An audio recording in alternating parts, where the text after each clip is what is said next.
The dusty streets of Reno, Nevada had never looked so threatening to Lenora Lancaster as they did on that scorching afternoon in July of 1882.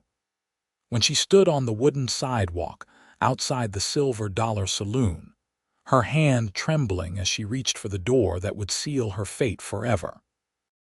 She could feel the heat radiating from the wooden planks beneath her worn boots, the same heat that seemed to be burning away the last shreds of her dignity.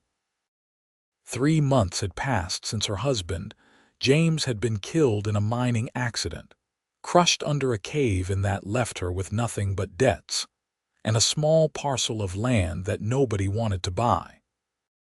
The bank had already come calling twice, and the men who ran this town had made it clear that a woman alone had limited options for survival. Lenora closed her eyes, trying to summon the courage to push through those swinging doors and speak to Madame Violet, who ran the upstairs rooms where women entertained men for money. It was not what she wanted, but hunger had a way of making choices for you. Her stomach had been empty for 2 days now, and the landlord had given her until week's end to come up with the rent or be thrown into the street. She was 23 years old, and life had already beaten her down so thoroughly that selling herself seemed like the only path forward. "I would not go in there if I were you." The voice came from her left, deep and measured, with a hint of something she could not quite place. Concern, maybe, or understanding. Lenora turned to see a cowboy leaning against the post that held up the saloon's awning. He was tall, with broad shoulders that filled out his dusty work shirt, and a face that had seen its share of sun and hardship. His hat was pulled low, but she could see dark eyes watching her with an intensity that made her heart skip. "I do not recall asking for your opinion," Lenora said, her voice sharper than she intended. Desperation had made her defensive. The cowboy straightened up, and she noticed he was even taller than she had first thought, maybe 6 feet or more. He had dark hair that curled slightly at his collar, and a jaw covered in several days' worth of stubble. There was dirt on his clothes and dust on his boots, marking him as a working man rather than one of the fancy gamblers who frequented Reno's establishments. "No, you did not," he agreed, his tone gentle despite her hostility. "But I saw the look on your face, and I have seen that look before. Whatever brought you to this point, there has to be another way." Lenora felt tears prick at her eyes, but she refused to let them fall. She had cried enough over the past 3 months to fill the Truckee River that ran through town. "You know nothing about my situation or what I have to do to survive." "Maybe not," the cowboy said, taking a step closer. Up close, she could see he was maybe 27 or 28, with kind eyes that seemed out of place in the rough streets of Reno. "But I know that once you walk through those doors with that intention, there is no walking back out the same person. I have another way, if you are willing to hear me out." Something in his voice made Lenora pause with her hand still on the saloon door. Pride warred with curiosity, and curiosity won. She was so tired of fighting alone, so tired of having no one to turn to. If this stranger had an alternative, what harm could there be in listening? "What kind of way?" she asked, turning to face him fully. The cowboy removed his hat, revealing more of his face. He had a scar above his left eyebrow, a thin white line that spoke of an old injury. "My name is Dominic Xavier. I run a cattle operation about 15 miles north of here, up in the hills where the grazing is still good. I need someone to help manage the house, cook for the hands during roundup, and keep the books. I am not much for numbers, and my writing is barely legible." Lenora studied him, looking for the trap she was certain must exist. Men did not offer women jobs out of pure kindness, not in her experience. "And what would you expect in return? Besides cooking and bookkeeping, I mean." Dominic met her eyes without flinching. "Nothing beyond honest work." "I have a separate bunkhouse where you could stay, with a lock on the door. Your wages would be fair enough to save up money for whatever future you want to build. And before you ask, no, I do not expect anything else from you. I give you my word on that." "The word of a stranger," Lenora said, but even as she spoke, she felt a flicker of hope igniting in her chest. "The word of a man who was raised by a mother who taught him to respect women," Dominic replied. "And the word of someone who lost his own sister to circumstances not unlike what you are facing now. I could not save her, but maybe I can help you." The raw honesty in his voice caught Lenora off guard. She looked back at the saloon doors, then at Dominic Xavier standing there with his hat in his hands and earnestness written across his features. It was a leap of faith, trusting a complete stranger, but the alternative was walking through those doors and losing herself forever. "I do not even know if I can do the things you need," she admitted, her defenses crumbling. "I can cook simple meals, but I have never kept books for a business, and I do not know anything about cattle." "You do not need to know about cattle," Dominic said, a slight smile crossing his face. "You just need to be willing to learn the bookkeeping part, and I am guessing you can read and write better than most out here." "I was a school teacher before I married," Lenora said quietly. "Back in Missouri. James brought me out here thinking we would strike it rich in the silver mines. Instead, he struck nothing but rock that fell on him." Dominic's expression softened with sympathy. "I am sorry for your loss. Mining is dangerous work, and too many men have died chasing silver dreams in these Nevada hills." Lenora found herself studying this man who had appeared out of nowhere to offer her salvation. There was something solid about him, something that suggested he was a man of his word. Or maybe she was just desperate enough to believe in kindness, because the alternative was too bleak to contemplate. "Why would you help me?" she asked, needing to understand his motivation. "You do not know me. I could be a terrible cook or a thief." "Could be," Dominic acknowledged, "but I do not think you are either of those things. I think you are a woman who has been dealt a rough hand and is trying to survive the only way she knows how. As for why I am helping, let us just say I have been in tight spots myself, and I know what it means when someone extends a hand instead of turning away." The sincerity in his words resonated somewhere deep inside Lenora. She thought about the empty boarding room waiting for her, the unpaid rent, the gnawing hunger that had become her constant companion.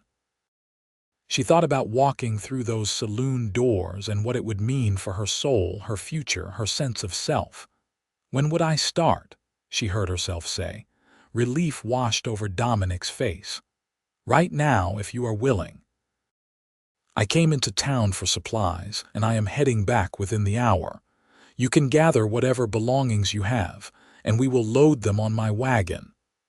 "I do not have much," Lenora admitted. "Most everything of value was sold to pay debts after James died." "Then it will not take long to pack," Dominic said, settling his hat back on his head. "Where are you staying?" "Miller's boarding house, 2 streets over." "I know it. Let me finish loading my supplies and I will meet you there in half an hour. Will that give you enough time?" Lenora nodded, still hardly believing this was happening. She felt as though she were in a dream, as though any moment she would wake up and find herself still standing outside the saloon with no other options. But Dominic Xavier seemed real enough, and the hope he offered was too precious to dismiss. "Half an hour," she confirmed. Dominic tipped his hat to her, a gesture of respect that nearly brought fresh tears to her eyes. It had been so long since anyone had treated her with dignity. "I will see you soon, Mrs. Lancaster." As he walked away toward the general store, Lenora realized she had never told him her name. He must have asked someone, must have been watching her long enough to learn who she was before approaching. The thought should have unnerved her, but somehow it did not. Instead, It suggested that his offer was genuine, that he had thought about it before speaking to her. Lenora turned away from the Silver Dollar Saloon and walked quickly back toward the boarding house, her heart pounding with a mixture of fear and anticipation. She was about to trust her safety and future to a man she had just met, but somehow that felt less dangerous than the alternative she had been contemplating. Mrs. Miller was sweeping the front steps when Lenora arrived. The older woman looked up with sharp eyes that missed nothing. "You have a strange look about you, Lenora. Something happened." "I found work," Lenora said, the words still feeling unreal on her tongue. "I will be leaving today." Mrs. Miller's eyebrows rose. "Leaving? What kind of work takes you away so sudden?" "Housekeeping and bookkeeping for a cattle ranch north of town. The owner, Mr. Xavier, needs someone to manage his household." The landlady leaned on her broom, studying Lenora's face. "Dominic Xavier, I know of him. He has a good reputation, pays his bills on time, does not cause trouble in town. He is young to be running a spread of his own, but word is he is a hard worker and fair with his men." Relief flooded through Lenora at this confirmation. "You think it is safe, then, to work for him?" Mrs. Miller considered the question. "Safer than some alternatives I have heard whispered about you, girl.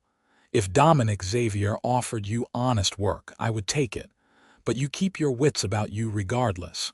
A woman alone has to be careful, no matter how good a man's reputation." "I will be careful," Lenora promised, then hesitated. "Mrs. Miller, I still owe you for this week's rent, but I do not have the money right now. Once I get my first wages, I will pay what I owe." The older woman waved a dismissive hand. "You have always paid when you could. I trust you will settle up when you are able. Now go pack your things before you miss your ride." Lenora climbed the narrow stairs to her small room on the second floor. It did not take long to gather her few possessions. 2 changes of clothing, her mother's Bible, a photograph of her and James on their wedding day, and a small wooden box containing her few pieces of jewelry, already pawned and bought back twice. Everything fit into a single carpet bag that had seen better days. She looked around the sparse room that had been her home for the past 3 months, since she could no longer afford to keep the small house she and James had rented. There was nothing here she would miss. This room represented the lowest point of her life, and she was grateful to be leaving it behind. Carrying her bag downstairs, Lenora found Mrs. Miller waiting with a small bundle wrapped in cloth. "Some biscuits and dried meat for your journey. You look half-starved, child." Lenora accepted the food with gratitude that made her throat tight. "Thank you for your kindness, Mrs. Miller. You have been good to me when others turned away. We women have to look out for each other in this hard world," Mrs. Miller said, patting Lenora's hand. "You go make a new life for yourself, and do not look back at what might have been." Outside, Dominic was pulling up in a wagon loaded with supplies, 2 sturdy horses in the traces. He climbed down when he saw Lenora and took her carpetbag, securing it among the sacks of flour and beans in the wagon bed. Then he offered his hand to help her up onto the bench seat. His grip was warm and calloused from hard work, strong without being forceful. Lenora settled onto the wooden seat, very aware of how close they would be sitting during the ride to his ranch. The wagon bench was not wide, and their shoulders would likely touch with every bump in the road. Dominic climbed up beside her and took up the reins. "Ready." Lenora took one last look at Reno, at the dusty streets and weathered buildings that had witnessed her desperation. "I am ready." The horses started forward at Dominic's command, and the wagon rumbled north out of town. Lenora opened Mrs. Miller's bundle and found generous portions of food inside. Her stomach growled at the sight. "Go ahead and eat," Dominic said, keeping his eyes on the road. I had lunch before I came into town, but you look like you could use a meal. Lenora wanted to protest, to maintain some dignity, but hunger won out. She ate slowly, trying not to appear too desperate despite the fact that every bite tasted like heaven. The biscuits were fresh and buttery, the dried meat salty and satisfying. "How long have you had your ranch?" she asked between bites, wanting to learn more about the man she was entrusting her future to. "About 4 years now," Dominic said, guiding the horses along the rutted track that led away from town. "I worked as a ranch hand for nearly 10 years, saving every penny I could. When old Mr. Patterson decided to sell his spread and move back east to be with his daughter, I had just enough to make him an offer. The land is good, with a creek that runs year-round and enough grass to support a decent-sized herd. You must be proud, owning your own place at your age." Dominic shrugged, but Lenora could see the pride in his eyes. "It is hard work, but it is mine. Nobody can tell me what to do or when to do it. That independence is worth more than gold to me." "I can understand that," Lenora said softly. "I have not felt independent in a very long time. First I depended on my father, then my husband, and after he died, I was dependent on whatever work I could find. Which was not much, given that most people in Reno think a widow is either a charity case or an opportunity." Dominic's jaw tightened. "Some men have no honor. They see a woman in distress and think only of how to take advantage rather than how to help." "You are not like that," Lenora observed. "Why?" He was quiet for a moment, the only sounds the creaking of the wagon and the steady clip-clop of the horses' hooves. Finally, he spoke, his voice heavy with old pain. "I told you I had a sister. Her name was Margaret. She was 2 years younger than me and the prettiest, kindest girl you ever met. We grew up in Wyoming, and when she was 19, she married a man we all thought was decent and hardworking."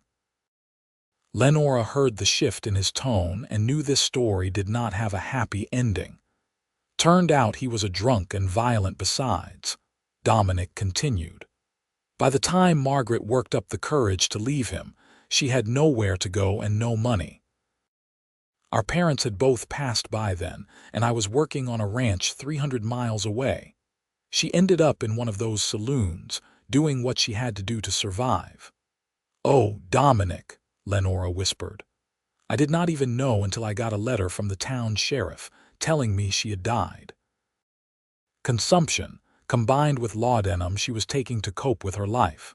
She was 22 years old." His hands tightened on the reins. "I have carried that guilt with me every day since. I should have checked on her more, should have sent her money, should have done something. When I saw you today, standing outside that saloon with that look on your face, it was like seeing Margaret all over again. I could not walk away." Lenora felt tears sliding down her cheeks, but she did not wipe them away. "I am sorry for your loss, and I am sorry you have carried that burden alone. It taught me an important lesson about helping people when you can," Dominic said. "Money does no good sitting in a bank if it could be used to keep someone from desperation. And I would rather hire someone who needs the work than watch them fall into a life that will destroy them." They rode in companionable silence for a while, the landscape changing as they moved away from Reno into more rugged territory. The high desert of Nevada stretched around them, dotted with sagebrush and juniper trees. In the distance, mountains rose against the brilliant blue sky, their peaks still holding patches of snow despite the summer heat. "Tell me about yourself," Dominic said eventually. "You said you were a teacher in Missouri." Lenora found herself relaxing, lulled by the rhythm of the wagon and the genuine interest in his voice. "I was. I taught children ages 6 through 14 in a small schoolhouse outside of Jefferson City. I loved that work, helping young minds learn to read and discover the world through books. Then James came through town, charming and full of dreams about making his fortune in the Nevada silver mines. He courted me for 3 months, and I fell in love with his enthusiasm and optimism. When did you marry? 2 years ago, in the spring of 1880. We came west that summer and James found work in the mines near Reno. He was certain he would strike it rich, that we would be wealthy within a year. She laughed bitterly. Instead, we lived in a tiny rental house, barely scraping by on his wages. And then last April, the tunnel collapsed during his shift. They said he died instantly, that he did not suffer. I hope that is true. Were you happy with him? Dominic asked quietly. It was an unexpectedly intimate question, but somehow Lenora did not mind answering. I thought I was at first. But James was more in love with his dreams than with me, I think. He worked long hours and came home exhausted, with nothing left to give to a marriage. We existed together more than we lived together. When he died, I grieved more for the life I thought we would have than for the life we actually had. That is honest, Dominic observed. I am tired of pretending, Lenora admitted. What is the point of dishonesty when my life has been stripped down to the bare bones anyway? Yes, I am a widow, and no, my marriage was not the great romance I dreamed of as a girl. Yes, I am poor and desperate enough that I was about to sell myself just to survive. Those are the facts, ugly as they might be. There is nothing ugly about doing what you must to survive, Dominic said firmly. The ugliness lies with a world that gives women so few choices and then judges them for the choices they are forced to make. His words warmed something inside Lenora that had been cold for a long time. Here was a man who understood, who did not condemn her for her circumstances or her near decision. You are an unusual man, Dominic Xavier. I will take that as a compliment, he said, and she caught the hint of a smile on his lips. The wagon climbed higher into the hills, following a track that was barely more than 2 ruts worn into the earth. The air grew slightly cooler, and pine trees began to appear among the juniper and sage. Lenora could hear water running somewhere nearby, a sound that was wonderfully refreshing after the dusty streets of Reno. That is Silver Creek, Dominic said, noticing her attention. It runs through the property and provides water for the cattle and horses. The ranch house is just around this next bend. Lenora felt her stomach flutter with nervousness. She was about to see her new home, the place where she would work and live, dependent on the kindness of a man she had met only an hour ago. What if she had made a terrible mistake? What if his kindness was an act, and she had traded one form of danger for another? But when the wagon rounded the bend and the ranch came into view, some of her anxiety eased.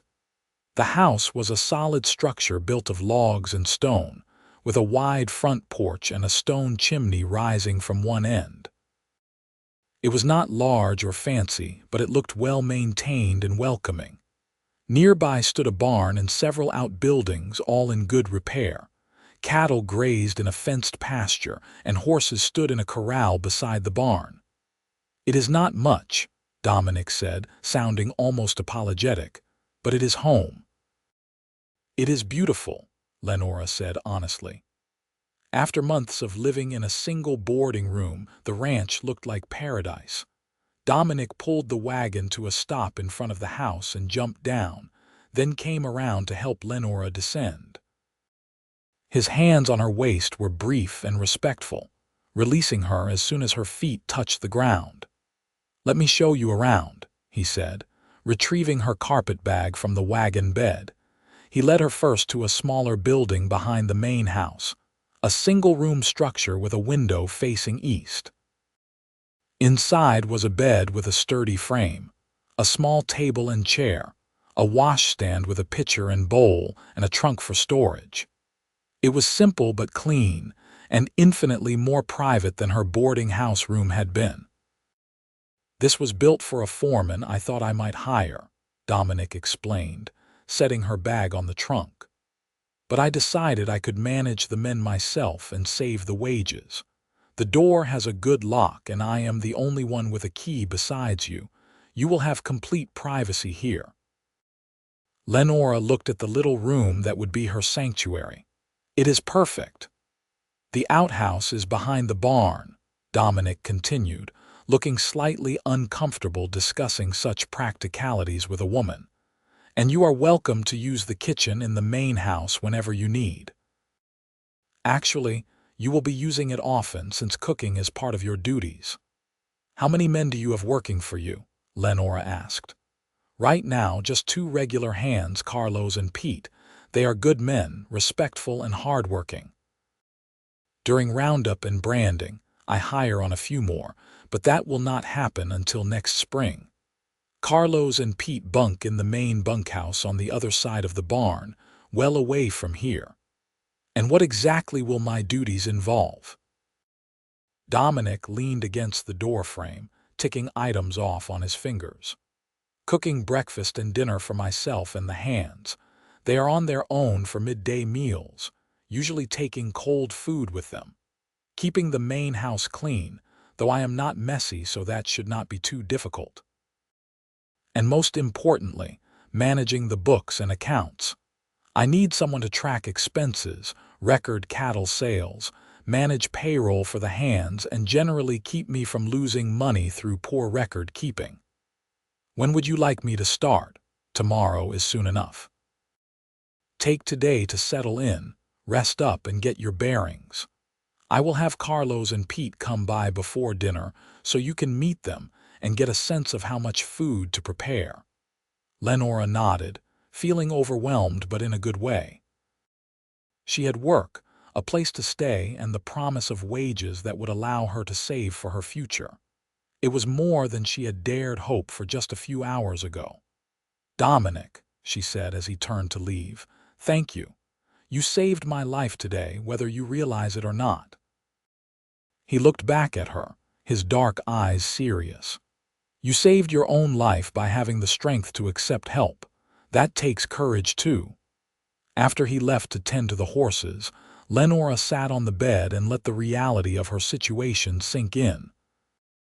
She was on a cattle ranch in the Nevada hills, working for a man she had just met, her entire future resting on the hope that he was as honorable as he seemed. It was terrifying and exhilarating all at once. She unpacked her few belongings, hanging her 2 dresses on pegs driven into the wall and placing her mother's Bible on the small table beside the bed. The photograph of her and James she hesitated over before finally placing it in the trunk. That part of her life was over, and while she would not forget James, neither would she dwell on what might have been.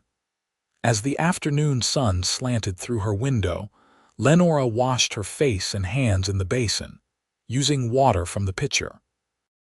She could hear the sound of the creek nearby and the lowing of cattle in the distance. These were sounds of life continuing, of nature moving through its cycles regardless of human drama.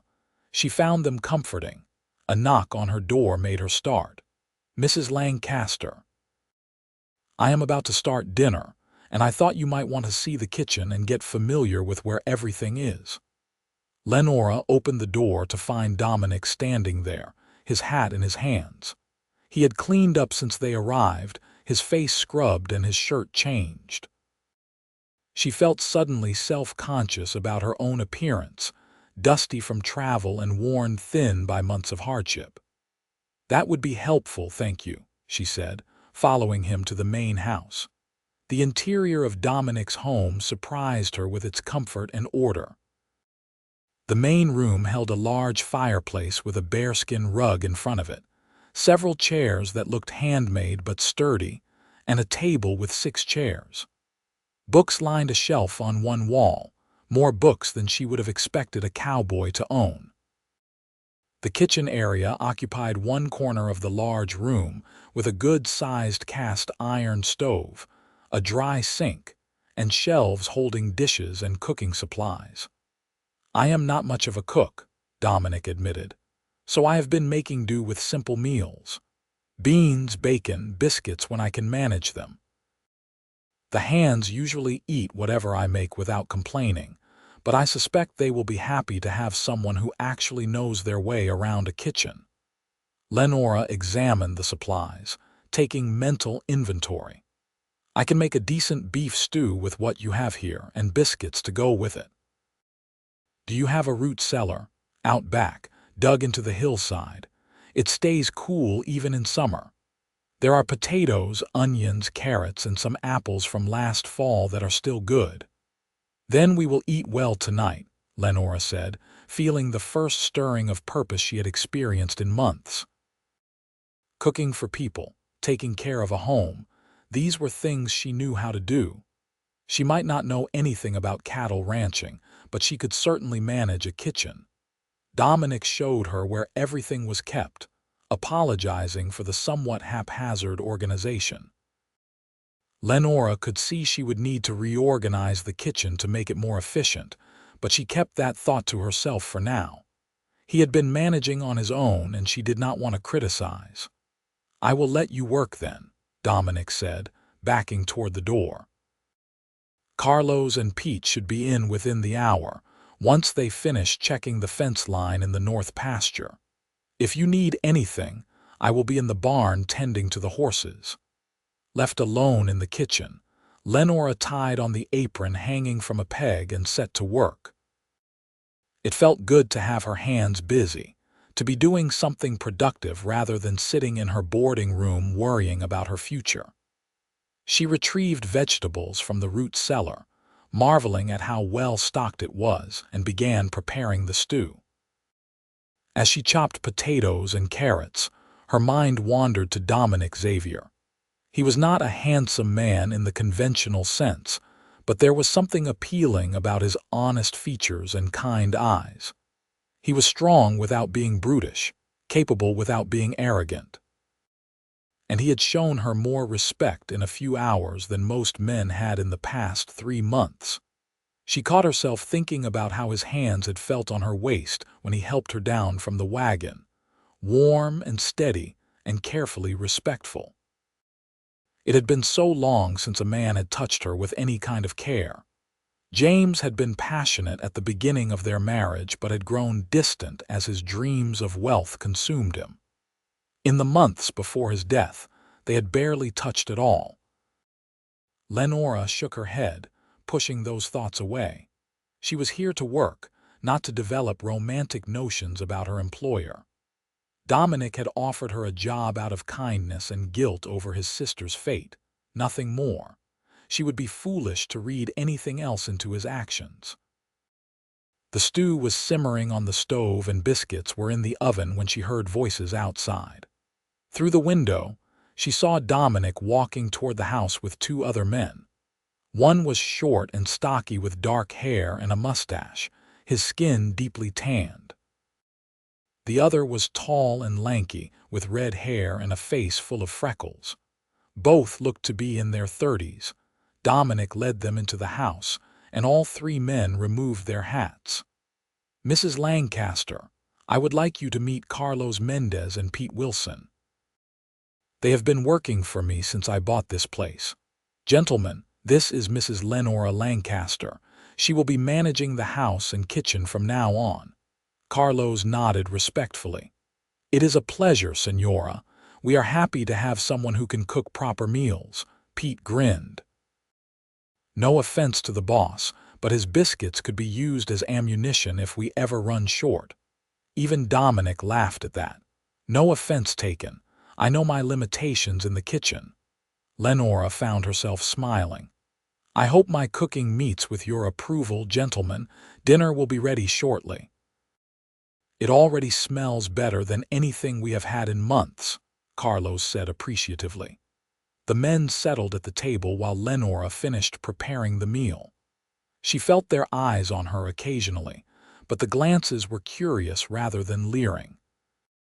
When she set bowls of stew and a plate of hot biscuits on the table, all 3 men looked at the food like it was a feast. "Mrs. Lancaster, would you join us?" Dominic asked, gesturing to the 4th chair. She hesitated, uncertain of the protocol. Should she eat with the men or take her meals separately? But Dominic was watching her expectantly, and she realized he genuinely wanted her to sit with them. She filled her own bowl and took the offered seat. The meal was eaten with appreciative enthusiasm, the men complimenting her cooking between mouthfuls. Pete declared the biscuits the best he had ever eaten, and Carlos went back for seconds on the stew. Watching them enjoy her food gave Lenora a warm feeling of satisfaction. As they ate, the conversation flowed easily. Carlos told a story about a stubborn bull they had been trying to move to a different pasture. Pete complained good-naturedly about the fence post that had split when he was hammering it in, and Dominic shared news he had heard in town about silver prices dropping.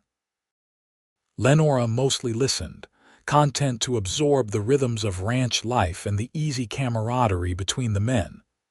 "So, Mrs. Lancaster," Pete said as he finished his second helping, "what brings you out to this remote corner of Nevada?"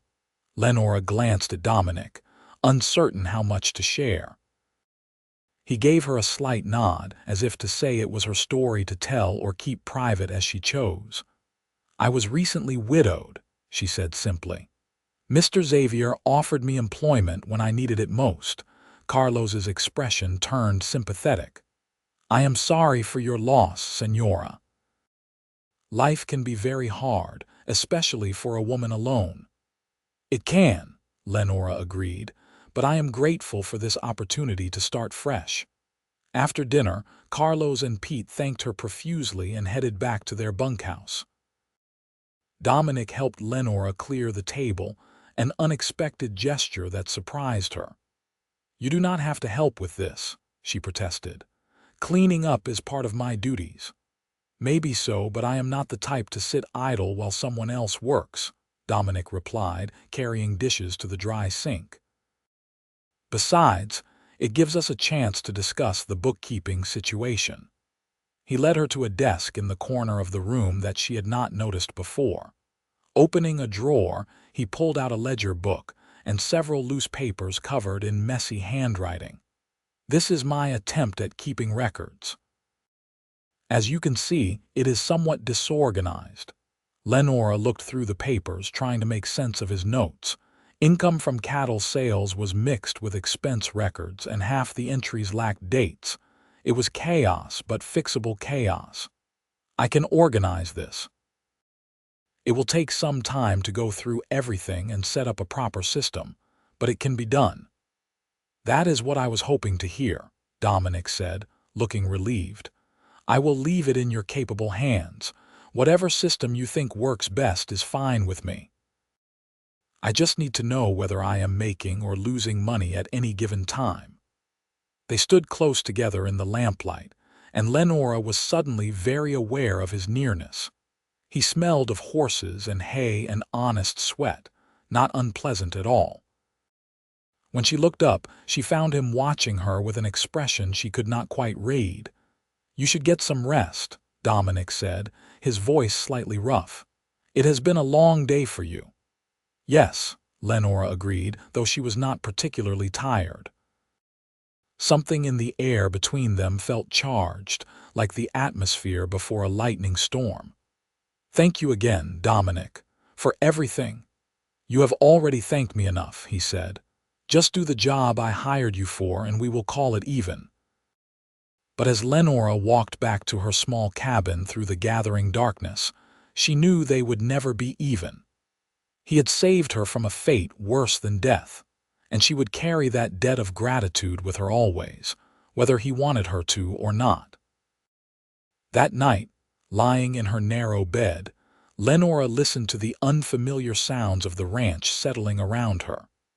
She heard an owl hooting somewhere nearby, the restless movement of horses in the corral, and the distant yipping of coyotes in the hills. These were the sounds of the frontier, of a wild land still being tamed. She thought about Dominic lying in his own bed in the main house, wondered if he was thinking about her as she was thinking about him. Then she scolded herself for such foolish notions. He was her employer, nothing more. She needed to keep her thoughts focused on work and saving money for her future, whatever that might hold. But as she drifted off to sleep, her last conscious thought was of dark eyes and a kind smile, and the way his hands had felt on her waist, strong and gentle all at once. The next morning, Lenora woke before dawn, her body remembering years of early rising from her teaching days.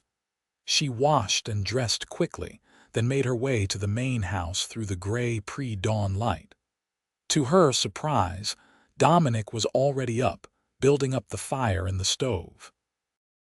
"I thought I would get an early start," he explained, looking almost embarrassed to be caught doing what he clearly considered her job now.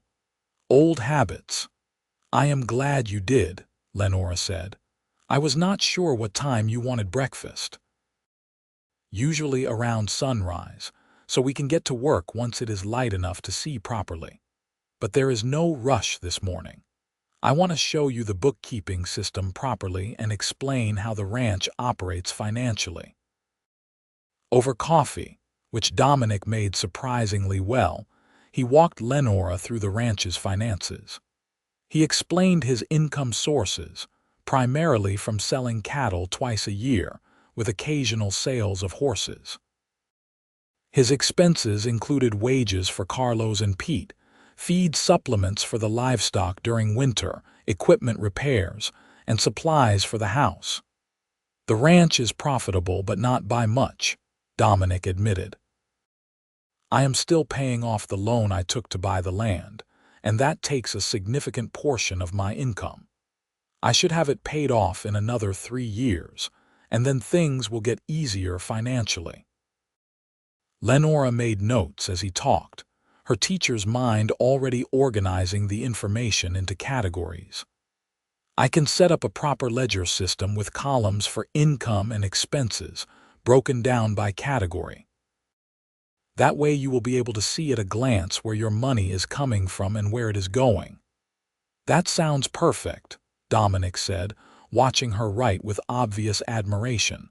"You have beautiful penmanship, much better than my chicken scratch." "Years of practice writing on chalkboards," Lenora explained. "I had to make sure even the students in the back row could read my writing." As the sun rose, Carlos and Pete arrived for breakfast, and Lenora cooked flapjacks with bacon and eggs. The men ate with enthusiasm, and she found herself enjoying their appreciation of her efforts. After they headed out to their work for the day, Lenora settled at Dominic's desk with the ledger and papers, ready to bring order to chaos. Dominic came to check on her around mid-morning. "How is it going?" "I am making progress," Lenora said, gesturing to the neat columns she had been creating. "Your income is actually better than I expected, but you have some unnecessary expenses that could be trimmed." "Such as?" "You are buying feed supplements from a supplier in Reno who is charging you inflated prices. I saw notices in the general store yesterday advertising the same products for significantly less. If you bought from them instead, you could save a considerable amount over the course of a year."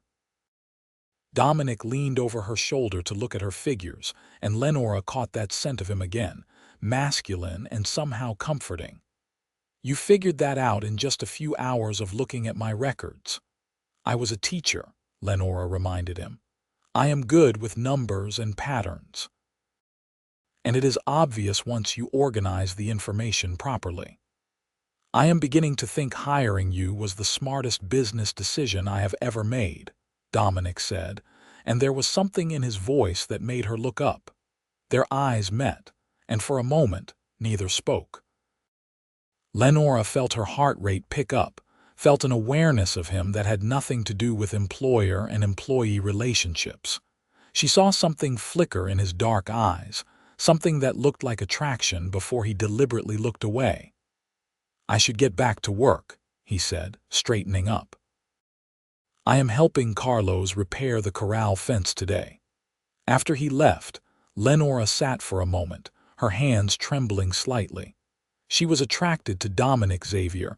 There was no point denying it to herself. But acting on that attraction would be foolish beyond measure. She was completely dependent on him for her livelihood and shelter. If she made a mistake, if she misread his interest or moved too quickly, she could lose everything she had just gained. Better to focus on her work and prove herself valuable in ways that had nothing to do with romance. She turned her attention back to the ledger, losing herself in numbers and organization.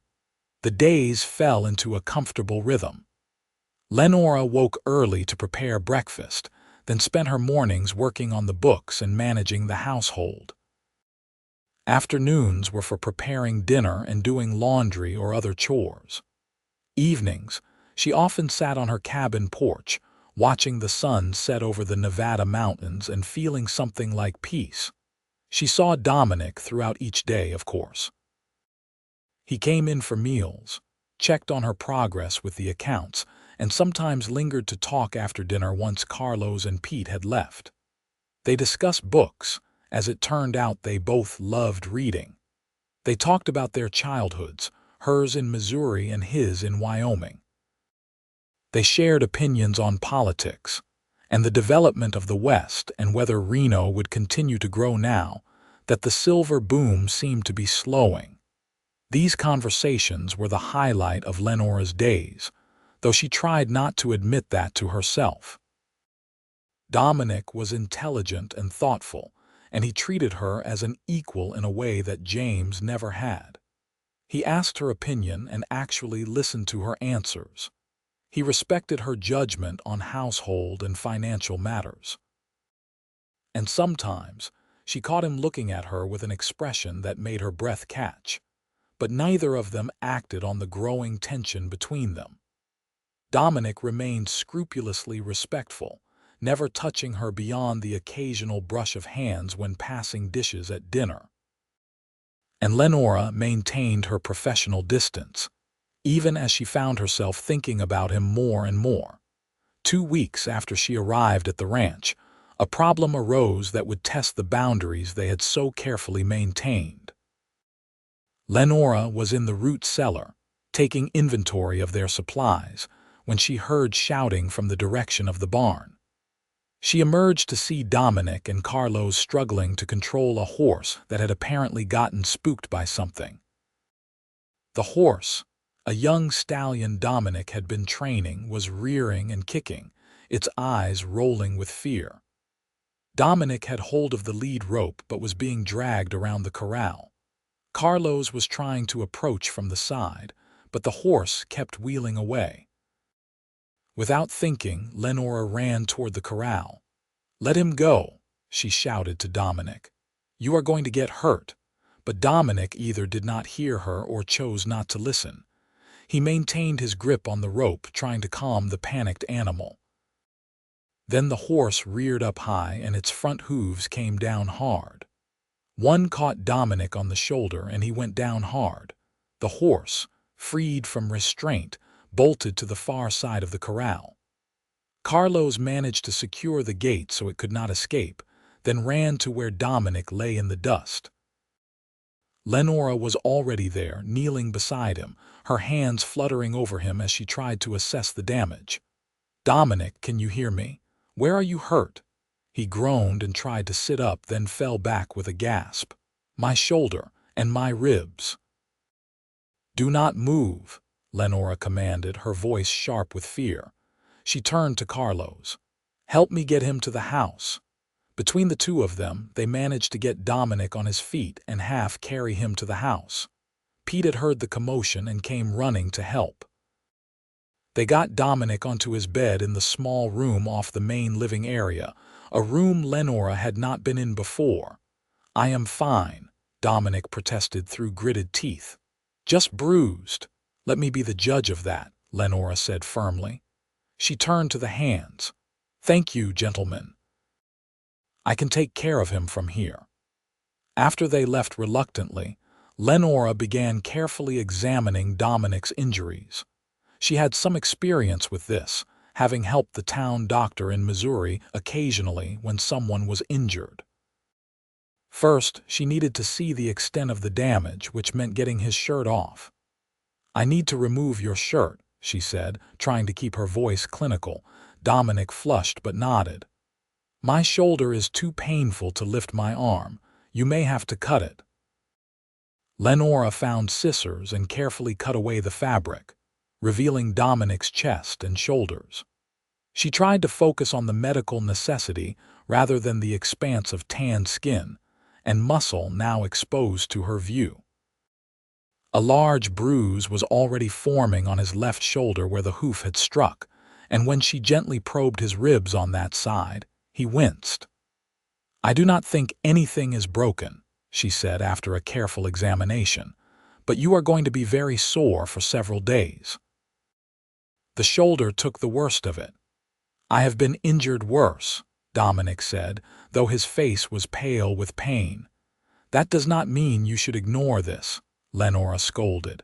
She went to the kitchen and returned with cool water and clean cloths. Gently, she cleaned the dirt from his skin where he had hit the ground, her touch as light as she could make it.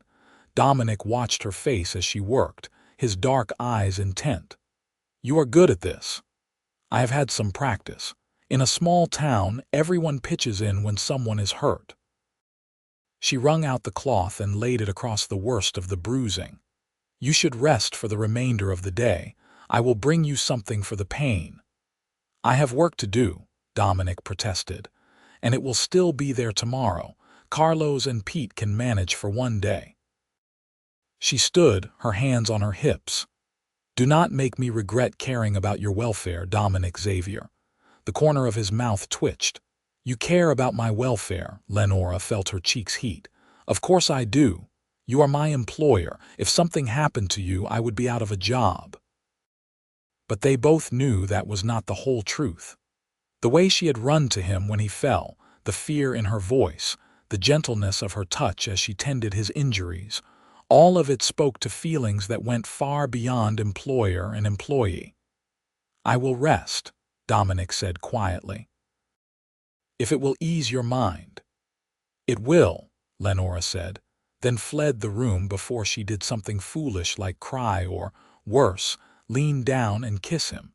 She spent the rest of the day checking on Dominic every hour, bringing him water and later some soup for dinner. Each time she entered his room, she found him watching the door as if waiting for her. They did not speak much, but the air between them felt heavy with things unsaid. That night, as Lenora lay in her bed trying to sleep, she finally admitted to herself what she had been denying for 2 weeks. She was falling in love with Dominic Xavier. Maybe she had been falling since that first moment outside the saloon in Reno, when he had offered her another way, a path back to dignity and hope. But loving him and acting on that love were two different things. She was still a woman dependent on his charity, still vulnerable in ways that made any romantic relationship fraught with complications. What if he did not return her feelings? What if he did, but only out of loneliness or convenience rather than genuine love? What if they tried and failed, and she lost not just a potential romance but also her job and home? These questions kept her awake long into the night, with no good answers to comfort her. By morning, Dominic was moving around despite clear discomfort. He insisted on eating breakfast at the table with everyone else, though Lenora could see the effort it cost him.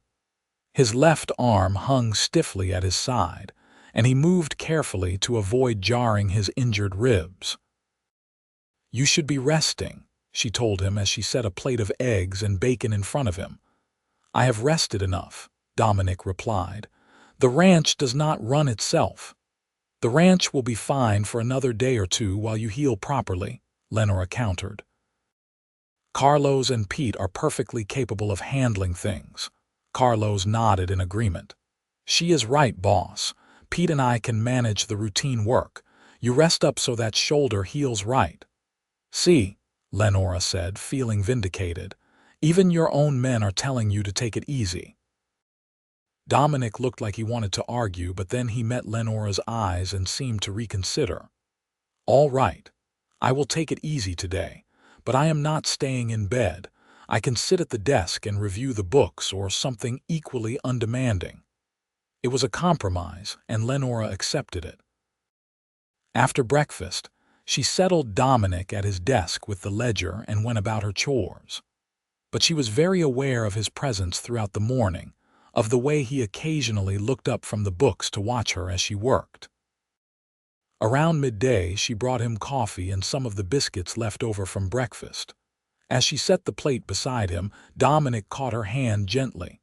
"Lenora, I want to thank you for yesterday, for taking care of me." His touch sent warmth racing up her arm. "It was nothing. Anyone would have done the same." "No, not anyone. You ran toward danger when that horse was panicking. You could have been hurt yourself." His thumb stroked across the back of her hand. "I do not take that lightly."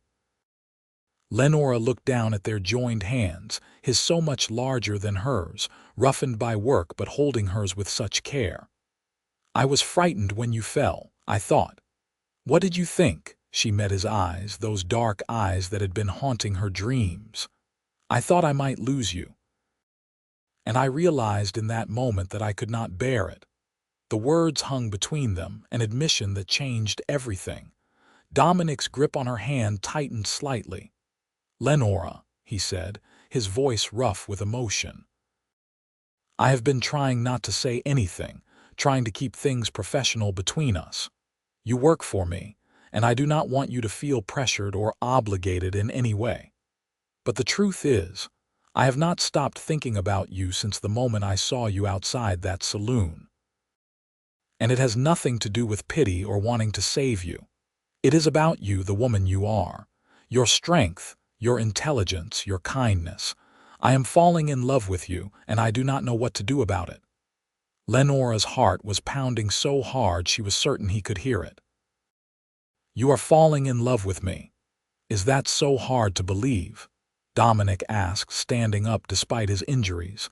He kept hold of her hand as he faced her.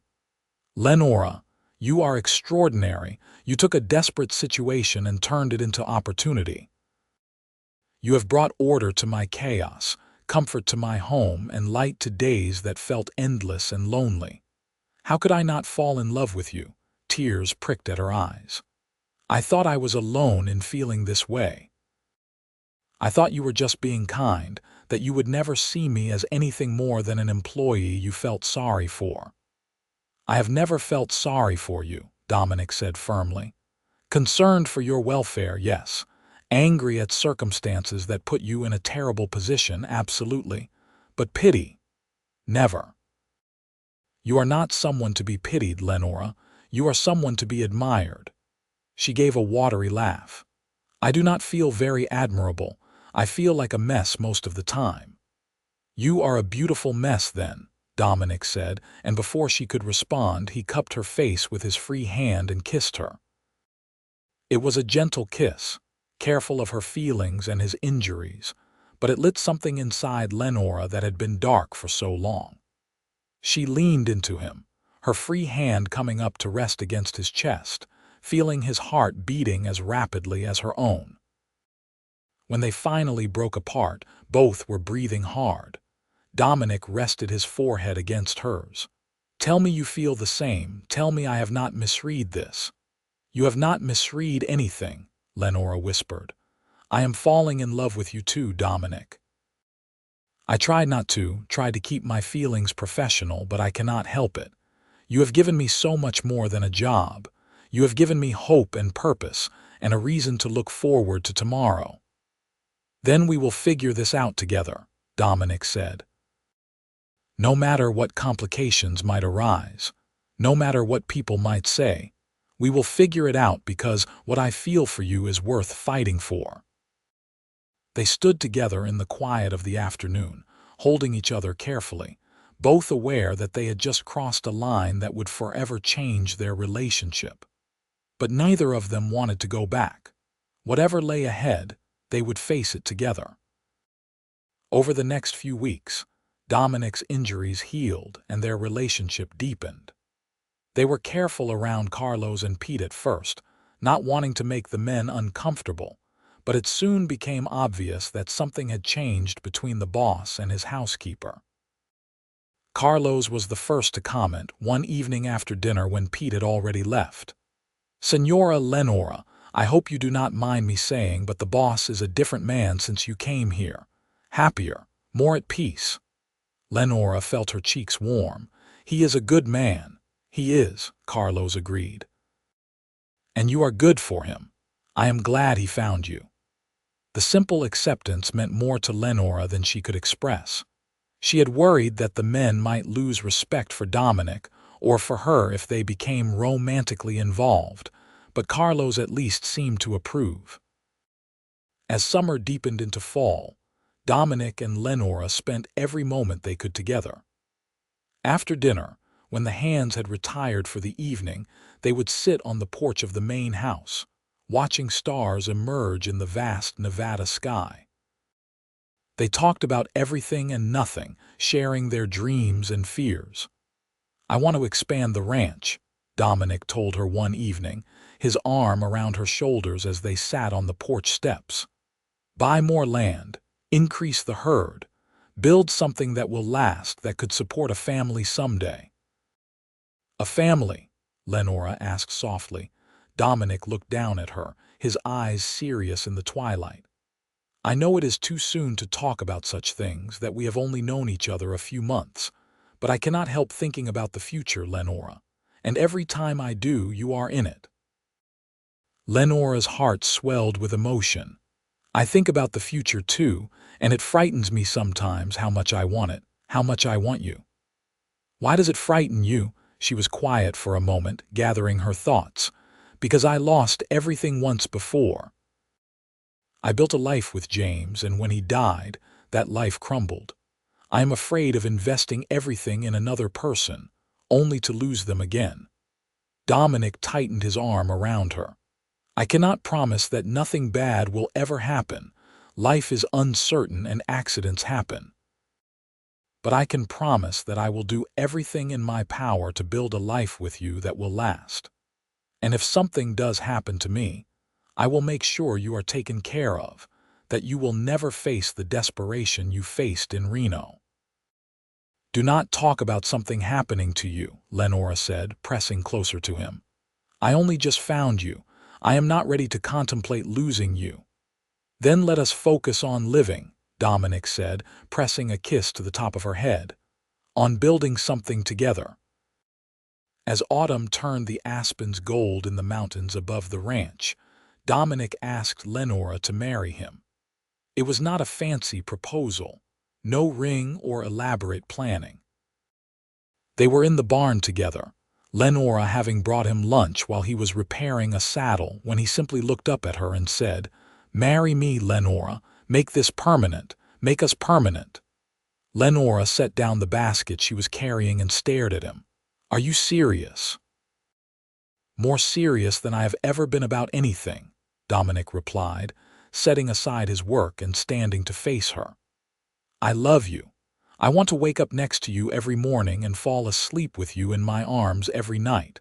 I want to build this ranch with you, to make it ours instead of mine. I want children with you if we are blessed with them. I want a lifetime with you, Lenora. Say yes." Tears streamed down her face, but they were happy tears, joyful tears. "Yes, yes, I will marry you." Dominic pulled her into his arms, careful of the tools and leather around them, and kissed her with all the passion he had been restraining during their courtship. When they finally broke apart, both were breathless and smiling. "We should go into Reno tomorrow and speak to the minister," Dominic said. "I do not want to wait. I have waited long enough to find you. Now that I have, I see no reason to delay making you my wife." "People will talk," Lenora warned. "They will say it is too soon after James's death, that I am being improper." "Let them talk," Dominic said firmly. "I do not care about gossip, do you?" Lenora thought about it and realized she did not. She had faced worse things than wagging tongues. "No, I do not care what people say. I only care about building a life with you." "Then we are agreed. Tomorrow we go to town and make arrangements." They were married a week later in October of 1882 in a simple ceremony at the small church in Reno. Carlos and Pete served as witnesses, and Mrs. Miller from the boarding house was the only other guest, having become fond of Lenora during her time there. The minister, Reverend Thompson, raised his eyebrows at the hasty wedding but performed the ceremony without comment. Lenora wore a dress that Mrs. Miller had helped her sew from blue fabric Dominic had bought at the general store, and she carried wildflowers that Pete had picked that morning. It was nothing like her elaborate wedding to James, with its fancy church in Missouri and dozens of guests. But as she looked at Dominic standing beside her, his eyes full of love and promise, she knew this marriage would be everything that one had failed to be. "I, Dominic Xavier, take you, Lenora Lancaster, to be my wife," Dominic said, his voice strong and clear. "I promise to love you, honor you, and cherish you for all the days of my life.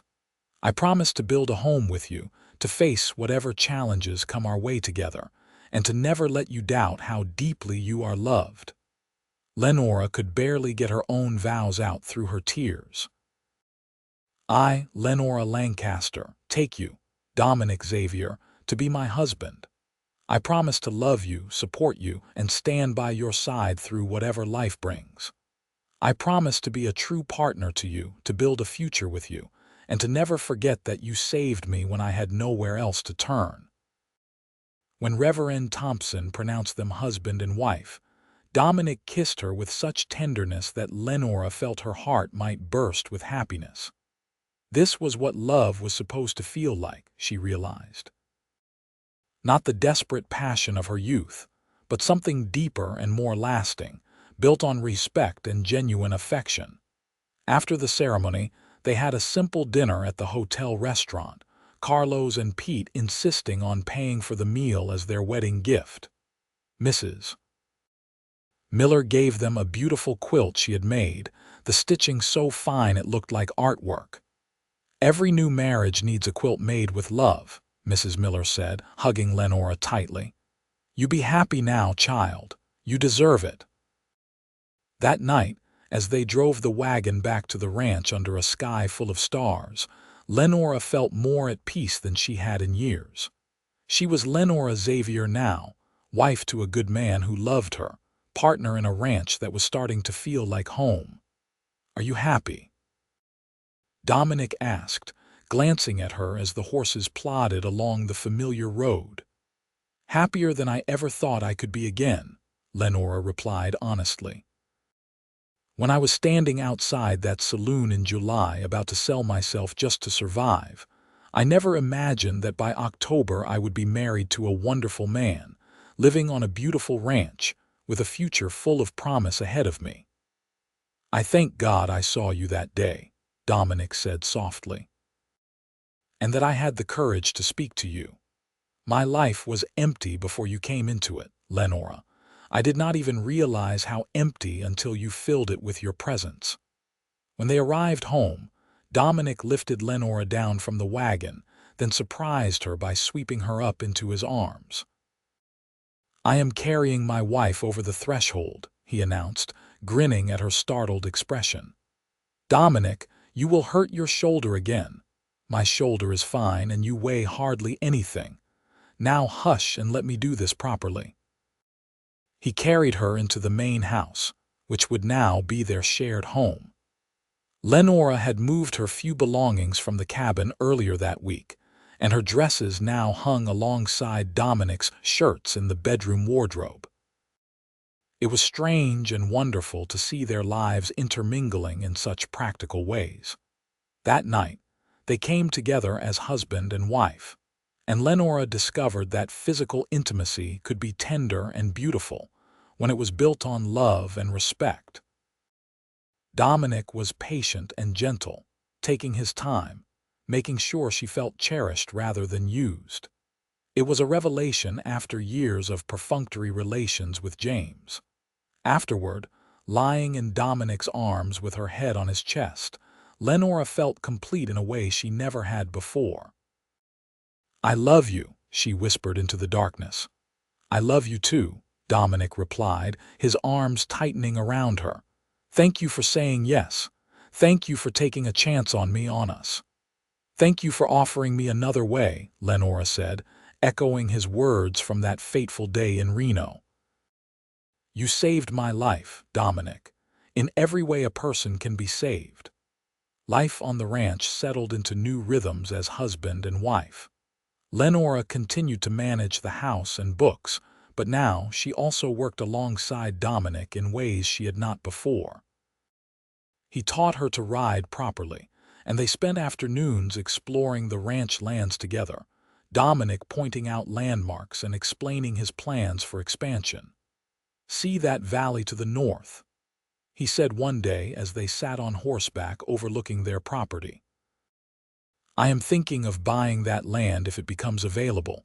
It has good water and would support another 100 head of cattle." "Can we afford that?" Lenora asked, always practical when it came to finances. "Not yet, but within another year or two once the loan is paid off. And with your management of the books, we are saving more than I ever managed on my own." Winter came to the Nevada mountains, bringing snow and cold that kept them all closer to home. Carlos and Pete moved into the main house on the coldest nights, bedding down near the fireplace rather than freezing in their bunkhouse. Lenora cooked hearty stews and baked bread, keeping everyone well fed through the long winter. On those cold nights, after dinner was cleared away and the hands had retired, Dominic and Lenora would sit by the fire, reading aloud to each other from his collection of books. It was peaceful and intimate, these quiet evenings, and Lenora treasured them. Christmas came, and Lenora decorated the house with pine boughs and holly, making the ranch house festive.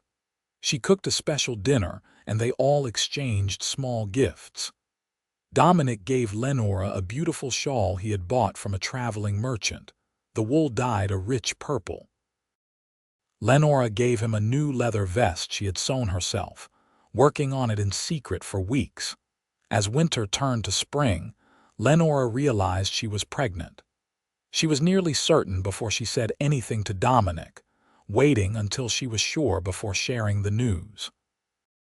One evening in early March, as they were preparing for bed, she finally told him, "Dominic, I have something important to tell you." He looked up from pulling off his boots, concern crossing his face. "What is it? Is something wrong?" "No, nothing is wrong. Everything is wonderfully right, actually." She took a deep breath. "I am going to have a baby. We are going to have a baby." The boots dropped from Dominic's hands, forgotten. He stared at her for a long moment, and she saw emotions chase across his face. Shock, joy, wonder, fear, and finally overwhelming happiness. "A baby," he repeated, as if needing to hear it again. "A baby," Lenora confirmed, smiling through sudden tears. "Due sometime in September, I think."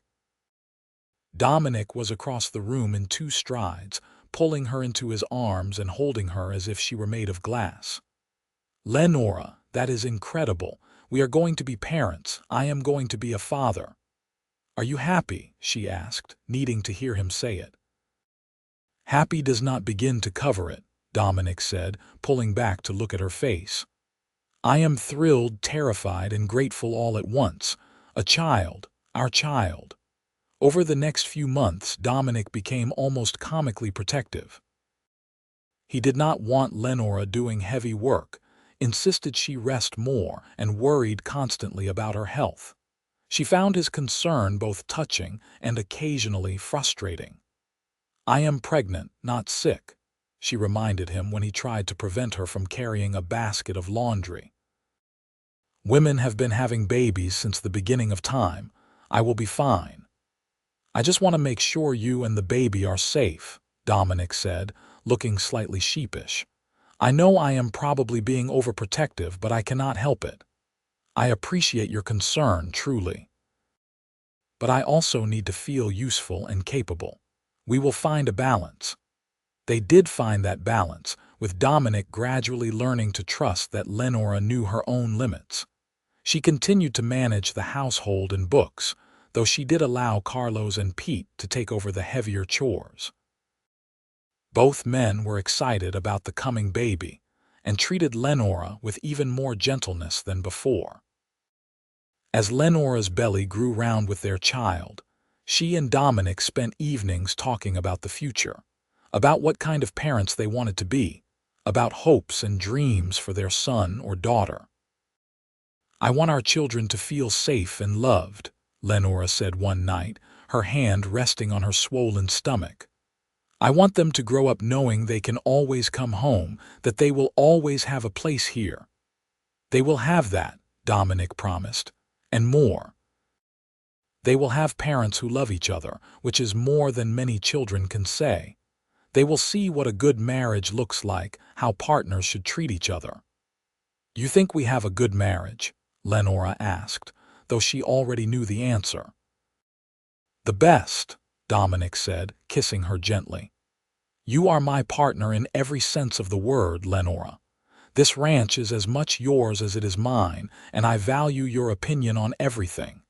That is what marriage should be, two people building something together."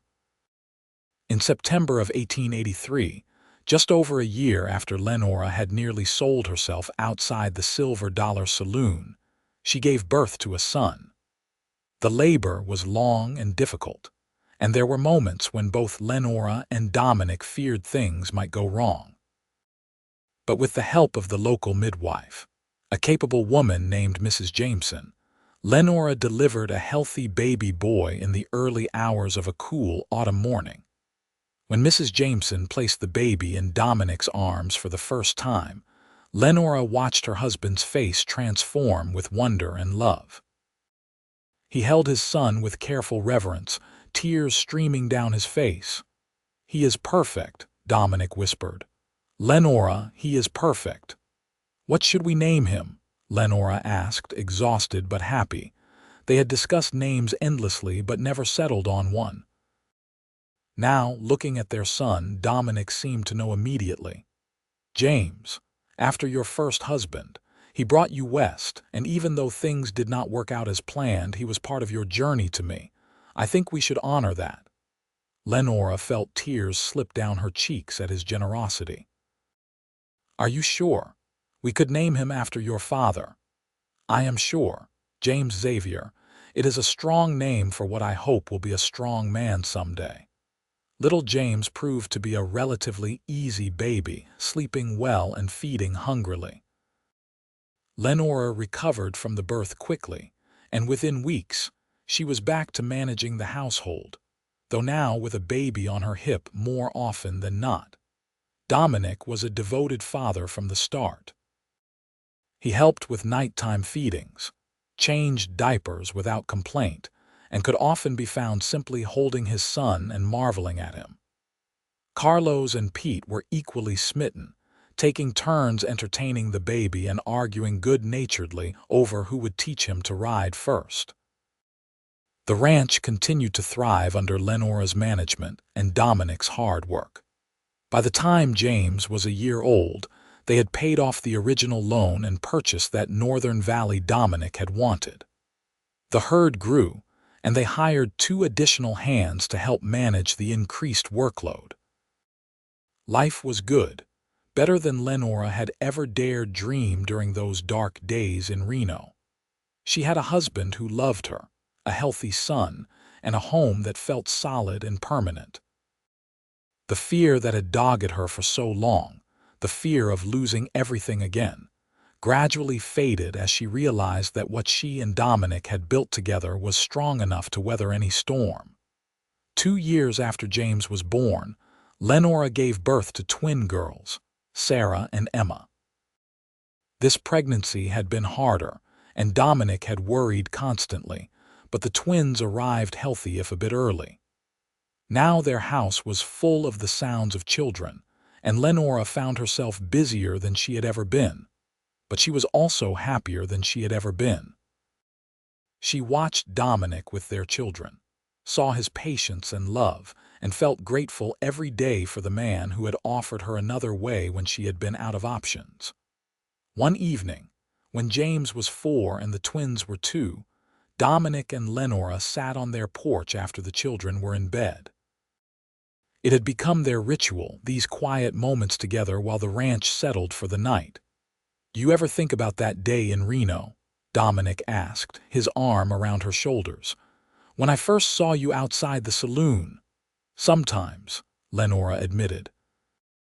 "It feels like a different life, like it happened to someone else. I was so desperate and afraid back then. And now I am content. More than content, I am fulfilled. I have a purpose beyond just surviving. I have a family, a home, a partner who respects me and loves me. I have everything I did not even know I wanted." Dominic kissed the top of her head. "I am the lucky one, Lenora. You could have walked through those saloon doors and disappeared into a life that would have destroyed you. Instead, you took a chance on a stranger offering help, and you trusted me when you had no reason to. That trust is something I will never take for granted." "You have earned that trust 1,000 times over," Lenora said, turning to look up at him. "You saved me, Dominic. Not just from immediate desperation, but from a life without love or hope. You gave me everything." "We gave each other everything," Dominic corrected gently. "This ranch, these children, this life we have built, it is all because we found each other when we both needed someone. That is not me saving you. That is us saving each other." Lenora thought about that and realized he was right. She had given Dominic as much as he had given her. She had brought order to his chaos, companionship to his loneliness, and love to a life that had been all work and no joy. Their marriage was truly a partnership, built on mutual respect and affection. As the years passed, the Xavier Ranch became known throughout Nevada as one of the most successful cattle operations in the region. This was due in no small part to Lenora's careful management of the finances and Dominic's dedication to breeding quality livestock. They expanded steadily, buying adjacent land when it became available, until they owned several thousand acres. Their children grew strong and healthy. James developed his father's love of ranching and could often be found following Dominic around, eager to learn everything about cattle and horses. The twins were more interested in books, inheriting their mother's love of learning. Lenora taught all 3 children to read and write, conducting lessons at the kitchen table every morning. When James was 7, Lenora gave birth to another son, whom they named Daniel. 2 years later came another daughter, Ruth.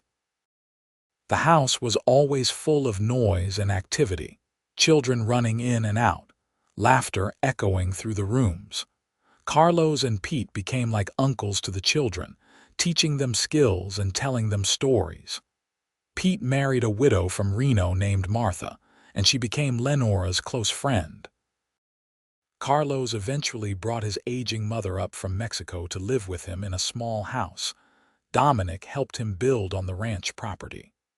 The community they built was strong and loving, extending beyond just blood family to include the people who worked the land alongside them. This was what Lenora had always wanted. She realized this sense of belonging and purpose, of being part of something larger than herself. On their 10th wedding anniversary in October of 1892, Dominic took Lenora back to Reno for the first time in years. They left the children with Carlos's mother and Pete's wife and spent 2 days in town, staying at the finest hotel and eating at restaurants. On the second evening, as they walked through the streets, Dominic led Lenora to a familiar location. She realized with a start that they were standing in front of the Silver Dollar Saloon, the place where her life had changed forever. "Why did you bring me here?" she asked. "Because I wanted you to see how far you have come," Dominic said. 10 years ago, you were standing right here at your lowest point, about to make a choice born of desperation. Now look at you. Look at us. We have 5 beautiful children, a successful ranch, and a love that has only grown stronger with time. That desperate woman from 10 years ago could never have imagined this future. Lenora looked at the saloon, then at her husband's face, lined now with 10 years of sun and hard work, but still handsome to her eyes. I could not have imagined it because I could not have imagined you. I did not know men like you existed, Dominic. Men who see women as partners rather than property, who offer help without expecting anything in return, who keep their promises even when it is difficult. You made me better, Dominic said simply. Loving you, building a life with you, raising children with you, all of it has made me a better man than I was before. They stood there for a long moment, in front of the place where their story had begun, holding hands and thinking about the journey they had taken together. Then, by unspoken agreement, they turned away from the saloon and walked back toward the hotel, toward their future. As they walked, Lenora thought about how one moment could change everything. One decision, one offer of help, one leap of faith. If Dominic had not spoken to her that day, if she had not trusted him, if either of them had chosen differently, none of this would exist. Their children would never have been born, their ranch would not have thrived, their love would never have had the chance to grow. But he had spoken and she had trusted, and from that single moment of courage had bloomed a life more beautiful than she had ever dared dream. Years continued to pass, marked by the seasons of ranching life. Spring branding, summer grazing, fall sales, winter preparations. The children grew into young adults, taking on more responsibilities on the ranch. James became his father's right hand, managing the cattle operations with skill and dedication. The twins went east to attend college, something that made Lenora immensely proud.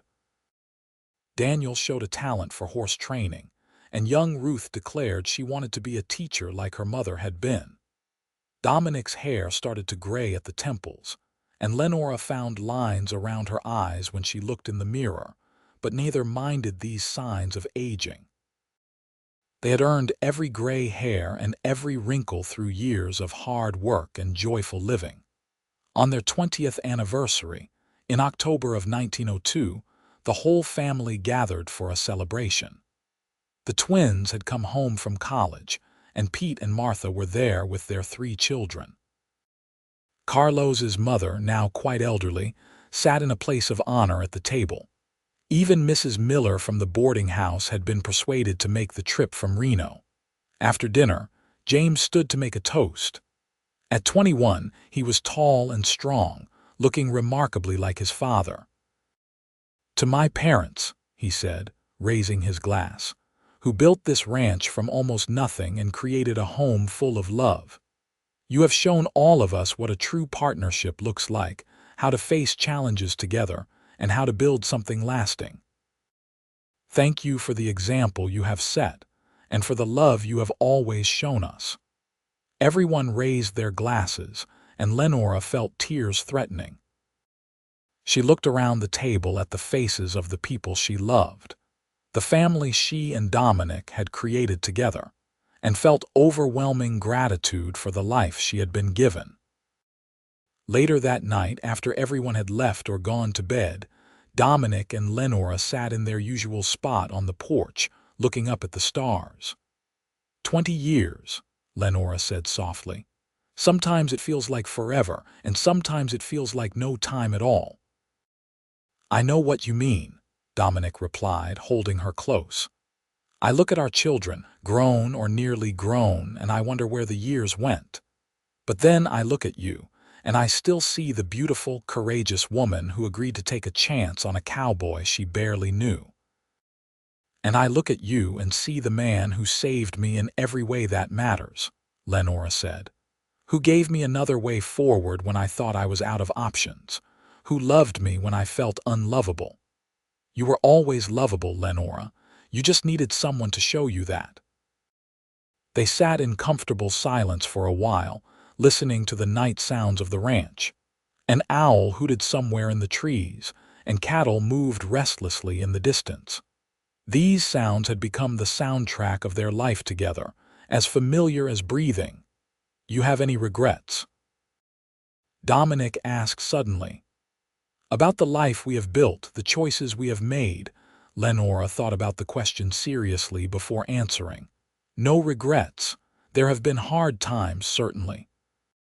Children's illnesses that frightened me, years when the cattle prices were low and money was tight, the inevitable disagreements and frustrations of any marriage. But regrets? No. Every challenge we faced together, and that made all the difference." "I feel the same way," Dominic said. "I look at what we have built, not just the ranch but our family and our life, and I am proud. Not proud in an arrogant way, but proud that we took something that started with desperation and turned it into something beautiful." As they sat together under the Nevada stars, Lenora reflected on the journey that had brought her from that desperate day outside the Silver Dollar Saloon to this moment of peace and contentment. She thought about the woman she had been, barely surviving, out of options, about to sell herself just to eat. That woman seemed like a stranger now, someone she barely recognized. But that woman was still part of her, Lenora realized. The fear and desperation she had felt then had taught her to appreciate what she had now, to never take for granted the security and love that surrounded her. Those dark times had made the bright times all the more precious. "Thank you," she said to Dominic, not for the first time and certainly not for the last. "For what?" he asked, though he knew. "For seeing me that day, for speaking to me, for offering me another way, for loving me, for building this life with me, for everything." Dominic tightened his arms around her. "You never have to thank me for loving you, Lenora. Loving you has been the easiest and best thing I have ever done." In the years that followed, they watched their children build lives of their own. James married a rancher's daughter from the next valley over, and they built a house on the northern section of the Xavier Ranch, expanding the family operation.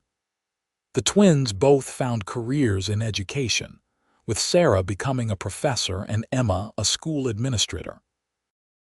Daniel opened a horse training business that became quite successful, and young Ruth did indeed become a teacher, working in the Reno schools. Grandchildren began to arrive, filling the ranch house with a new generation of noise and laughter. Dominic and Lenora embraced their roles as grandparents with joy, spoiling the little ones in ways they had not allowed themselves to with their own children. As they grew older, they gradually turned more of the ranch operations over to James and his growing family. But they never fully retired, never stopped being involved in the land and livestock that had been central to their lives for so many decades. On their 40th anniversary in October of 1922, the whole extended family gathered again, now numbering more than 30 people. It was a joyous, chaotic celebration that lasted an entire weekend, with children running everywhere and food covering every available surface. During the celebration, one of the grandchildren, a curious girl of about 10, asked Lenora how she and Grandpa had met. Lenora looked at Dominic, and they shared a smile full of shared history and love. "That is quite a story," Lenora said, settling into a chair with the child on her knee. "Would you like to hear it?" "Yes, please." So Lenora told the story, carefully edited for young ears, of how she had been in trouble with nowhere to turn, and how a kind cowboy had offered her another way forward. She told about coming to the ranch, falling in love, building a life together. The child listened with wide eyes, enchanted by the romantic tale. What Lenora did not tell the child was the depths of her desperation that day, the darkness that had nearly swallowed her whole. Those details were not for young ears. But they were part of her story nonetheless, the foundation upon which everything else had been built. Later that evening, after the celebrations had wound down, and most of the family had retired to various rooms throughout the house and outbuildings, Dominic and Lenora took their customary evening walk. They moved more slowly now, Dominic with a cane for his knee that had never quite recovered from an injury years before, Lenora with a shawl around her shoulders against the autumn chill. 40 years, Dominic said, echoing what Lenora had said 20 years before. How did we get so old? Lenora laughed. Speak for yourself. I am still young at heart. You are, Dominic agreed, looking at her with eyes that still held the same love they had held 4 decades earlier. You have never lost that spark, that strength that drew me to you in the first place. They walked in silence for a while, following the path they had walked thousands of times over the years. Finally, they stopped at the top of a small rise that overlooked the ranch, the house lights twinkling below them. This is what I see when I close my eyes, Dominic said quietly. This view, this ranch, and you beside me.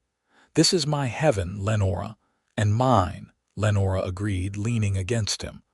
Whatever comes next, whatever years we have left, I want to spend them right here with you. We will, Dominic promised.